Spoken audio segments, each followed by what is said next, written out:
Ito, binanatan yung isang demolition team. Dapat hindi bumato. Oo. Nasa likod yung ginagawa yung trabaho nila. Ito, nakapag-video siya. Papalig na ng aso.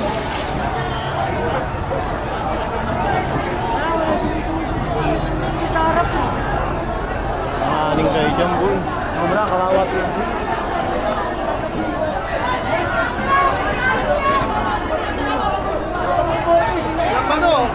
Wala na magtutuloy yan. Dami dahil yan.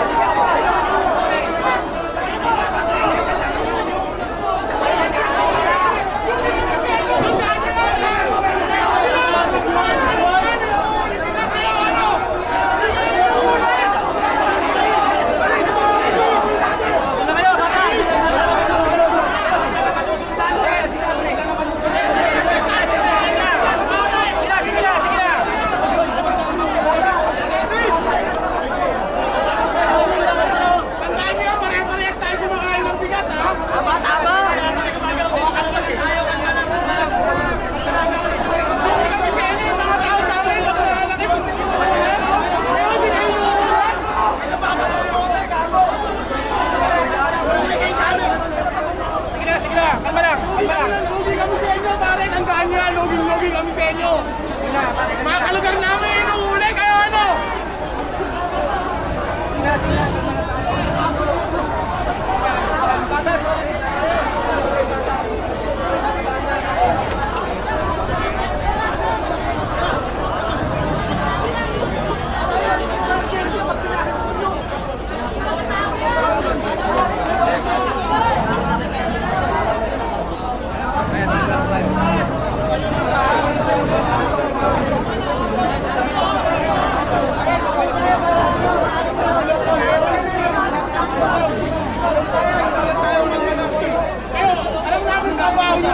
Sana naman, itindihin nyo rin kami mga tao eh. Kami nauwi kami sa inyo eh. Mga kalugar namin nananakit, inuwi nyo. Hawak na kayo ha. Papaliwanag pa kami, pero papaliwanag na.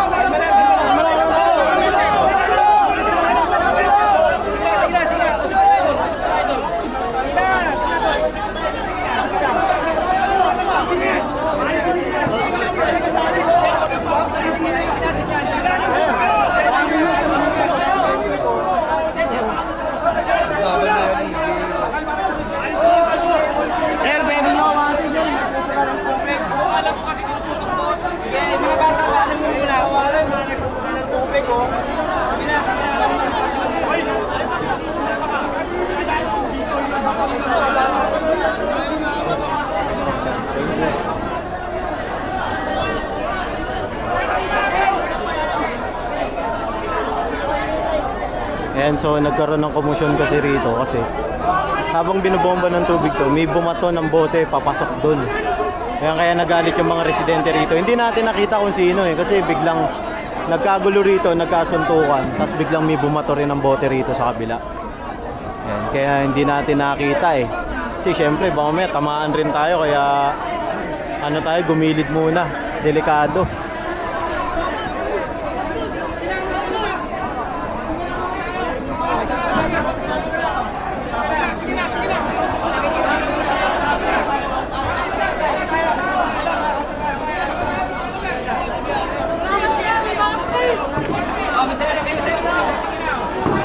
Ayan, so pinakalma lang to para hindi na madagdagan yung gulo. Hindi na madagdagan yung gulo rito kasi delikado Mamaya magkainitan palalo kung saan pa mapunta.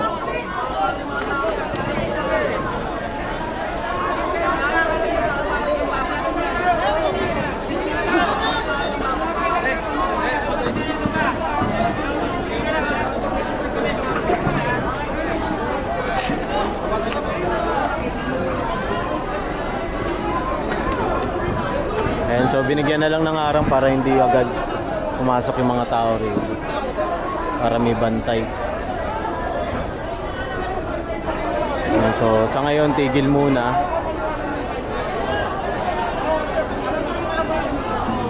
Alam namin trabaho nyo, sinusunod namin ang mga trabaho nyo. Paano ba? Hinihiba na yung bahay nila, papatay Wala na kalaban eh.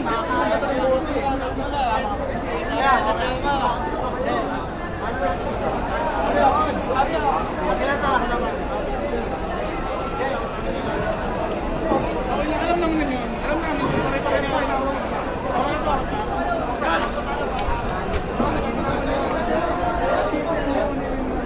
Dito tayo.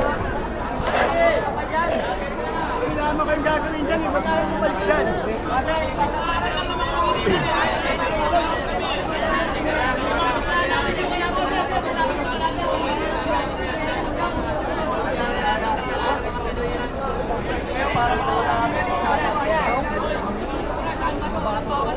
Dito tayo sa Barangay 262, Zone 24, District 2. Kaya Masangkay. Santa Cruz na yata ito. Santa Cruz.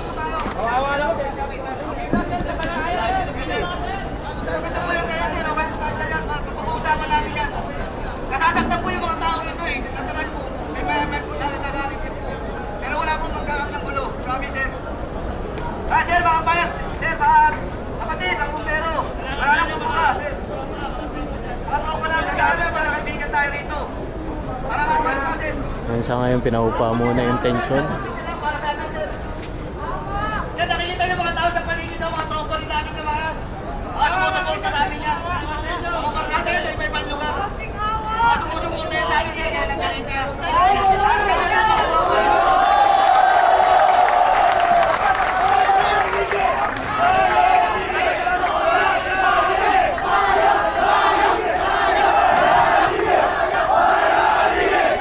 May halige. Yan yung sinisigaw nila. May halige. Yeah.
Magkano ba nung binabayad sa inyo? Kumingin na kayo ng magandang trabaho. Huwag lang kayo ng trabaho, sir. Kaya sa kayo magandang trabaho, hindi kayo matasaktan. Kumingin kayo ng trabaho. Huwag lang kayo ng trabaho, sir, para laman nyo na. May mga pamilya din kayo. Huwag niyo sabihin ng pamilya nyo na kapait yan. Kaya magandang trabaho. Baka mamaya may sasatay, may mamatay.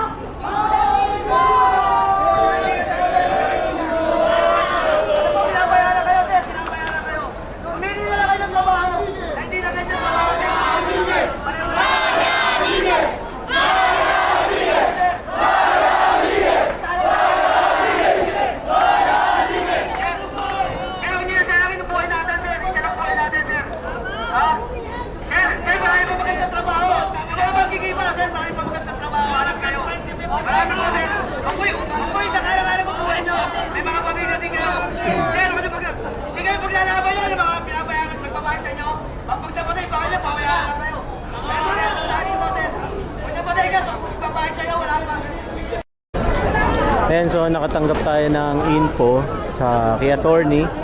Ayan, bali hinihintay pala yung ilalabas na TRO. Kaya nagano muna dito, standby muna yung mga kapulisan, hindi muna tinuloy yung demolition. Kasi kapag hindi naglabas ng TRO ngayon, tuloy ang demolition. Pero hinihintay ngayon sa korte, maglalabas raw ng TRO para hindi matuloy yung demolition rito. Tignan natin kung ano magiging resulta. Ayan, bali dinadagdagan nila yung yung sa gate para tumibay. 45.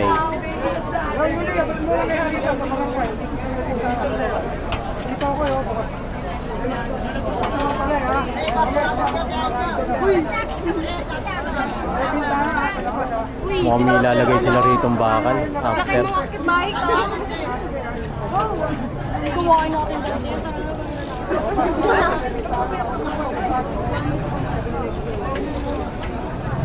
Tapos nilalagyan pa nila ng kahoy para hindi agad matanggal. Umapila kasi sila sa korte. Bali, naghihintay sila ng TRO, Temporary Restraining Order, kung mabibigyan sila mamaya. Kaya tinigil muna yung demolition rito. Naghihintay rin yung kampo ng sheriff, kaya na nagpapademolish dito. Kasama kasi yung representative ng organisasyon. May-ari. Chairman.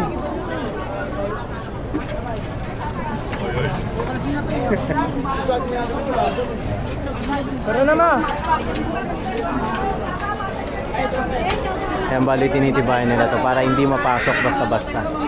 Kasi kung ma-bolt cutter man yung yung mga nilagay nila ron, ng mga kantado, hindi agad mapapasok kasi nakatali pa yung kahoy.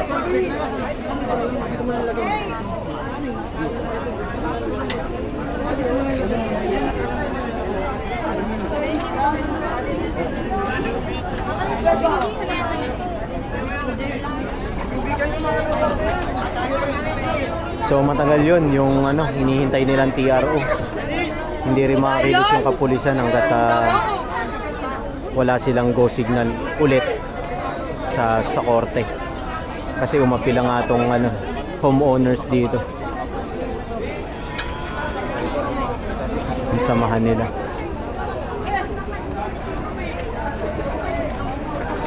So babalikan natin to.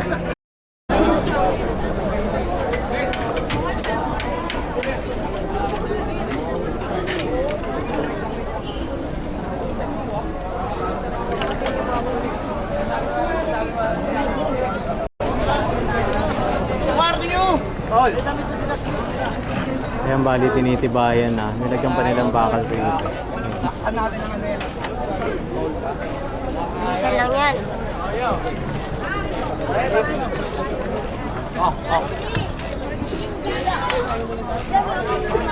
Ayan, doble-doble. Gawa na pero ano. Ano ginagawa nila? Pull out na. Pull out na to, pull out. Hindi ko alam. Pull out na yung mga kapulisan.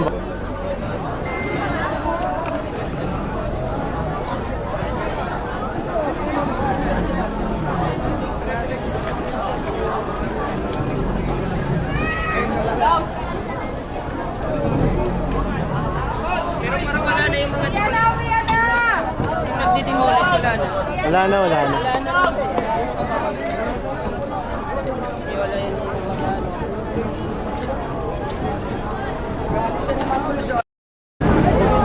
Ayan, so pull out na to.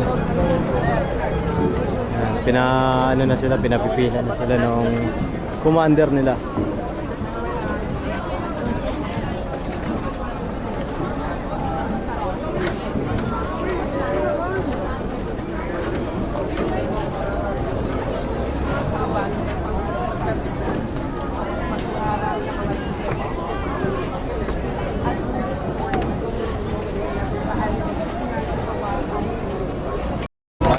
Wala po. Ngayon pa ng buya po.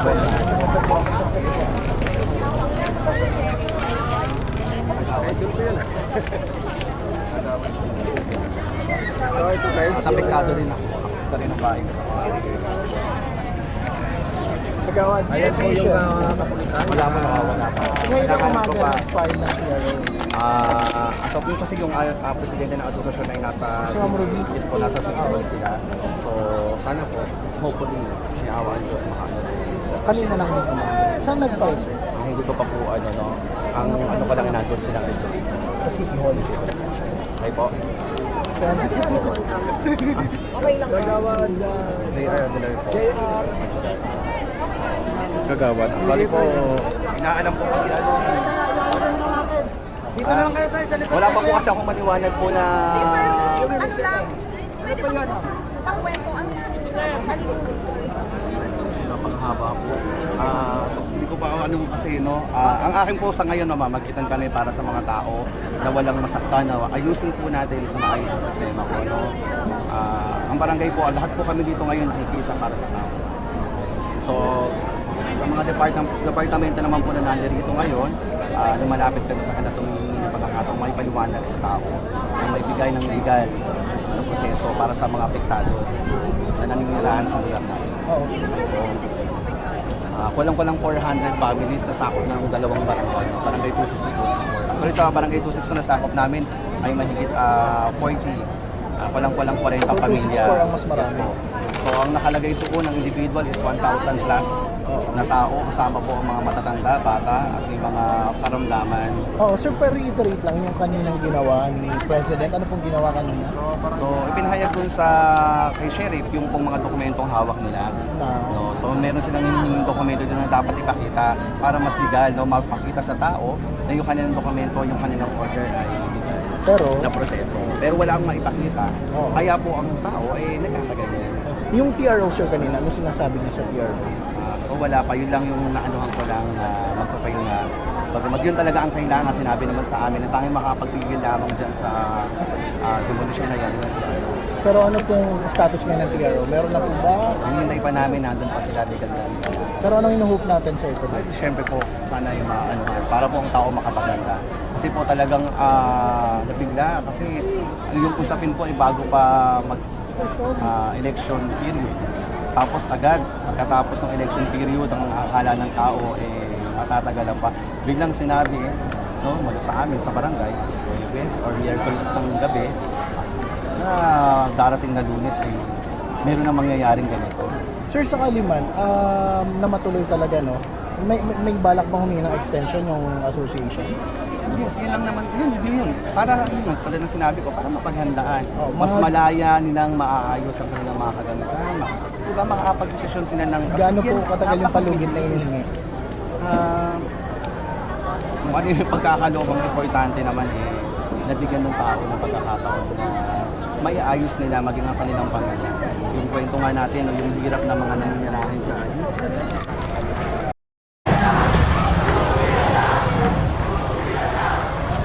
Ayan, so umalis na tong mga kapulisan. Ayan.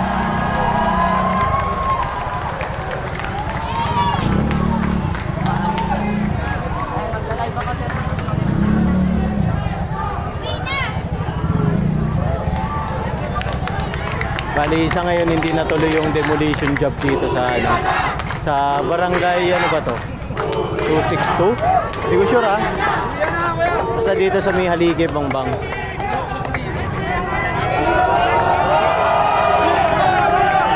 264, barangay 264.